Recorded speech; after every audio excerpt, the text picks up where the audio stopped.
నేను చాలా బాధపడుతున్నాను, కష్టాలలో ఉన్నాను, చాలా దుఃఖిస్తున్నాను. ఒకటి, నువ్వు ఎంతసేపు ఏడుస్తావు?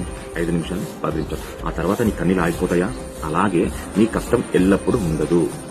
నీ కష్టము కంటిన్యూగా అసలుకే ఉండదు. కొన్ని రోజులు నీ కష్టాలు ఉంటాయి, భరించాలి, తప్పదు. ఆ కష్టాలు తీరే సమయం కూడా వస్తుంది. ఆ సమయం వచ్చాక కష్టాలు తీరిపోతాయి, నీ బాధలు తీరిపోతే నువ్వు దుఃఖం. 5 నిమిషాలు 10 నిమిషాలు ఏడ్చే నీ కన్నీళ్లు కొద్దిసేపే ఉంటాయి, తర్వాత నీ కన్నీళ్ళు ఉండవు. ఎందుకంటే కంటిన్యూగా నీకు కన్నీళ్ళు రావు కదా. అలాగే ఏ సమస్య కూడా, ఏ కష్టమైనా కూడా మనకు కంటిన్యూగా ఉండదు. ఇదొక్కటి మనం గ్రహించగలుగుతూ ఎన్ని కష్టాలను జయించడానికైనా మనకు ధైర్యం దొరుకుతుంది. మనకు స్వతహాగా ధైర్యం రాదు. ఎందుకంటే శివస్మరణ, శివ ధ్యానం చేయడం వల్లనే మనకు అన్ని ధైర్యాలు వస్తాయి.